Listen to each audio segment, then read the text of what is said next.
मां Omwati convent public school Kujpur कैस्ट जसवंत नगर में स्थित है। संस्थापक धर्म नारायण यादव जी पिछले कई साल से शिक्षा क्षेत्र में जुड़े हुए हैं। संस्थापक धर्म नारायण यादव जी ने बताया, कोरोना काल के समय भी ऑनलाइन लगवा रहे थे क्लासेस। संस्थापक धर्म नारायण यादव जी ने कहा, शिक्षा उस शेरनी का दूध है जो पिएगा वह दहाड़ेगा। स्कूल के संस्थापक जी ने कहा, अपने जीवन में सिर्फ शिक्षा को आगे बढ़ाने के लिए ही हमने ये कदम उठाया है। कोरोना के बाद स्कूल में लगवा रहे हैं एक्स्ट्रा क्लासेस।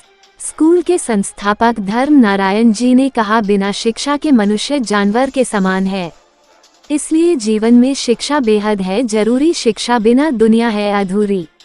संस्थापक धर्म नारायण यादव जी ने बताया, बच्चों की विशेष देखभाल के लिए प्रत्येक कमरे में सीसीटीवी कैमरे की व्यवस्था भी है। बिना माता पिता के बच्चों को दी जाती है निःशुल्क शिक्षा।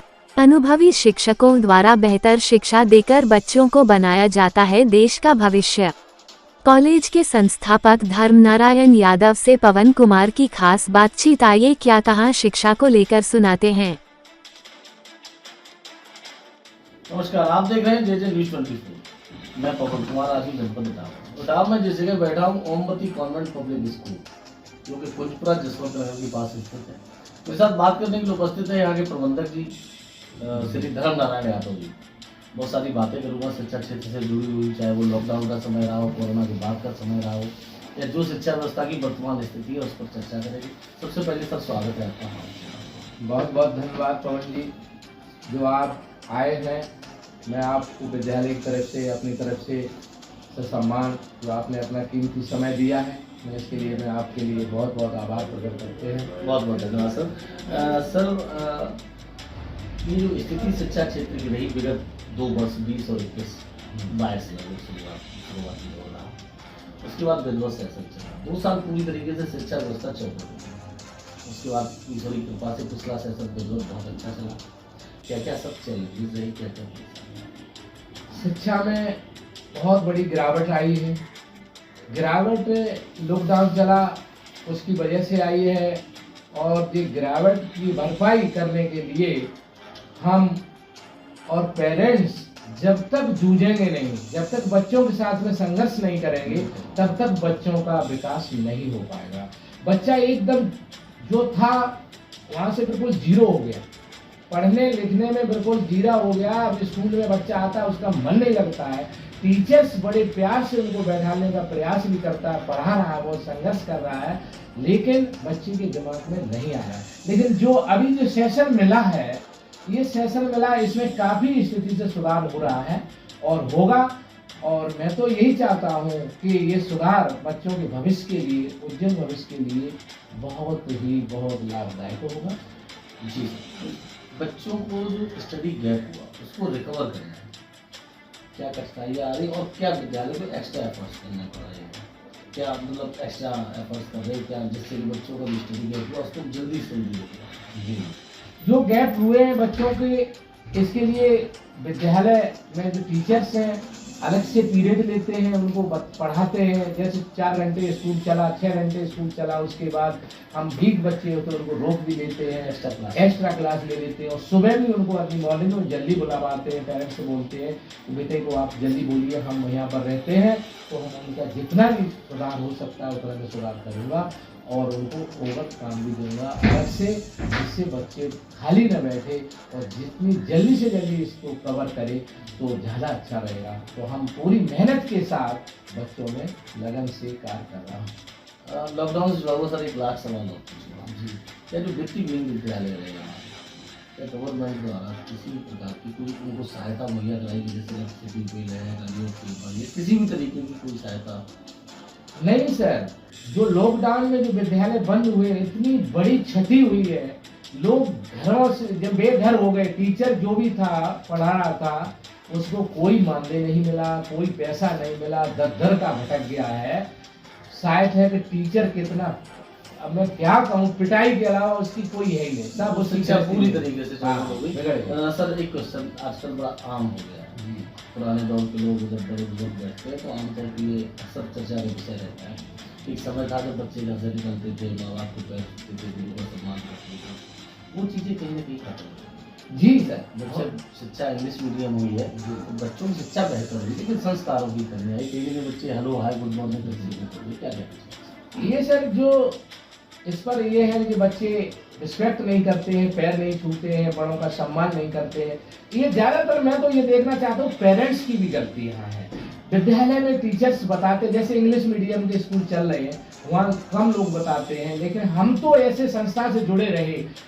Saraswati inter college Jaswant DN Yadav में प्रिंसिपल पद पर रहा हूँ, तो मैंने सारे संस्कारों का मुझे ज्ञान है। बच्चा पेरेंट्स की अगर रिस्पेक्ट करके आता है या नहीं आता है तो हमको आप सूचना दीजिए। तो हर बच्चा माता पिता के पैर छू के आता था, लेकिन अब पेरेंट्स से ही नहीं छुड़वाना, वो खुद हाय बाय बाय जो करवा रहा है, इसलिए समाज का वातावरण खराब हो रहा है। अगर पेरेंट्स चाहे तो निश्चय ही आज भी वही पेरेंट्स से है, वही बदलाव हो सकता है। जो पेरेंट्स ने किया वो अपने बच्चों से नहीं करवाना चाह रहा है। अगर पेरेंट्स ने नहीं कहा आप अपने मम्मी पापा के पैर छू होंगे, है ना, तो अगर तुमने छुए तो तुम क्यों नहीं फॉलो करते? तुम हाय बोलो फलाना ढिकाना जी क्यों करवा रहे हो? इसलिए पेरेंट्स की इसमें ज्यादा गलतियां हैं। मैं इस बात को दावे के साथ, जब दोनों लोग मिलकर कार्य करें भाई टीचर यहाँ से फॉलो करता है कि भाई पेरेंट्स के पैर छू, तुम उसमें पैर छुड़वाने नहीं चाह रहे हो। उसको संस्कार आप तुम नहीं कह रहे जाओ दादी के पैर छू के आओ, बाबा के पैर छू के आओ, आप पेरेंट्स नहीं कह रहा, तो हम आप टीचर तो नहीं दिख रहा है कि आपके पेरेंट्स बच्चे छूने या नहीं। तो ये बहुत सारी चीजें पेरेंट्स की भी कमियां हैं। सर अनुभव की कोई कमी नहीं है, रिटायर्ड प्रिंसिपल हैं यहाँ पे कॉलेज से, विद्यालय अपना चला रहे हैं Omvati convent public school. Sir Omvati convent public school की तरफ से अपनी क्षेत्रीय जनता को नए सेशन विद्यालय परिवार की तरफ से क्या संदेश देना चाहते हैं और क्या सुझाव? जी, मैं माँ ओमवती कॉन्वेंट पब्लिक स्कूल को जो मैंने संचालन किया है, इस क्षेत्र की जनता की मेरे से मांग थी कि सर आपने जसवंत नगर में सब कुछ किया, 40 साल से आपने सब कुछ किया है, तो आप अपने क्षेत्र के लिए क्या कर रहे हैं? तो मैंने कहा मैं क्या कर सकता हूँ, जो आज की नई पद्धति इंग्लिश मीडियम का जो सेशन चल रहा है, स्कूल चल रहे हैं, मैं उसी के द्वारा आपको यहाँ के बच्चों को प्रेरणा दिलवा सकता हूँ। और इतनी मेरी थिंकिंग होगी, मैं इतनी ऊंचाइयों तक ले जाने का मेरी उम्मीद है। अगर आप लोगों ने मेरा साथ दिया तो आप लोगों के क्षेत्र की तस्वीर बदल दूंगा। ये मैं DN यादव में कह रहा हूँ और कह के जा रहा हूँ। मुझे जिंदगी में कुछ नहीं चाहिए, सिर्फ आपका प्रेम और प्यार चाहिए। सिर्फ आप मुझे बच्चे भेजिए। मेरी एक थिंकिंग है कि यहाँ के क्षेत्र के बच्चे मेरे जब बन के जाएंगे इस विद्यालय से, तब मेरा नाम रोशन होगा, तब मेरा नाम रोशन होगा। और मेरे कुछ भाव हैं, मेरे भाव हैं कि हमने इस देश के लिए, समाज के लिए क्या किया है। मैंने कुछ पंक्तियां भी लिखी है समाज के लिए, मैं आप सबके सामने प्रेरित करना। जी सर, हमने जो अपने समाज के लिए और बच्चों के भविष्य के लिए लिखा है, हम देश के माली हैं, हम देश के माली हैं, हम देश सजा देंगे, हम देश सजा देंगे, हम देश सजा देंगे, हम देश के माली हैं, हम देश सजा देंगे। फूलों के नए पौधे, फूलों के नए पौधे भारत में लगा देंगे, भारत में लगा देंगे। हम देश के माली हैं, हम देश सजा देंगे। हरी फूल नया होगा, हरी फूल नया होगा, हरी पेड़ नया होगा, हरी पेड़ नया होगा, हरे फूल नया होगा। हम देश के माली हैं, हम देश सजा देंगे। फूलों के नए पौधे भारत में लगा देंगे। ये जनमत का नमूना हम, एक जनमत का नमूना हम भारत को दिखा देंगे। भारत को दिखा देंगे। हम देश के माली हैं, हम देश सजा देंगे। फूलों के नए पौधे भारत में लगा देंगे। सब बच्चे मेरे लिए क्या है? ये दूध की लहर हम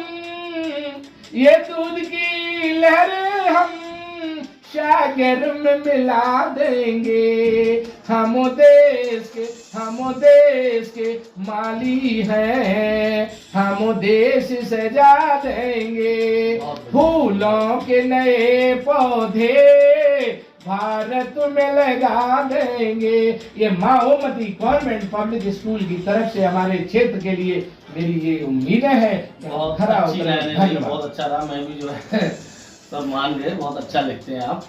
और कहीं ना कहीं कविता के माध्यम से एक संदेश दिया है। और साथ में जो एक बात कही थी वो बात ये थी कि विद्यालय परिवार के साथ, क्योंकि विद्यालय में जो बच्चा रहता है वो 5 से 6 घंटे 7 घंटे रहता है और 16 से 17 घंटे बच्चा घर पे रहता है। तो माँ बाप और विद्यालय परिवार दोनों जब मिलकर कार्य करेंगे तभी हम बच्चे को बेहतर भविष्य दे सकते हैं। तो मैं पेरेंट्स से ओमवती कॉन्वेंट स्कूल की तरफ से ये मैं भी अनुरोध करना चाहूँगा पेरेंट्स से कि वो विद्यालय के कॉन्टैक्ट पर रहें, जो भी दिक्कतें आती हैं वो विद्यालय से शेयर करें और दोनों लोग मिलकर काम करें, जिससे कि हम बच्चे को डायरेक्टर साहब अच्छा भविष्य दे सके और अपनी जो उनकी इच्छा है यहाँ के क्षेत्रीय बच्चों को ऊपर तक ले जाना, उसमें उनको कामयाब हो। इसी के साथ मैं अपने चैनल के माध्यम से DN यादव जी को बहुत बहुत धन्यवाद और बधाई देता हूँ।